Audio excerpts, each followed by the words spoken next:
गिरिनन्दिनि नन्दितमेदिनि विश्वविनोदिनि नन्दनुते गिरिवरविन्ध्यशिरोधिनि वासिनि विष्णुविलासिनि जिष्णुनुते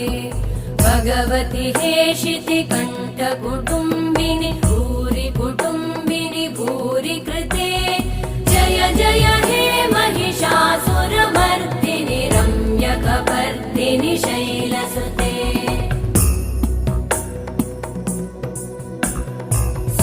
सुरवरवर्षिणि दुर्धरधर्षिणि दुर्मुखमर्षिणि हर्षरते त्रिभुवनपोषिणि शङ्करतोषिणि कल्मषमोषिणि घोषरते तनुजनिरोषिणि दितिसुतरोषिणि दुर्मदशोषिणि सिन्धुसुते जय जय हे महिषा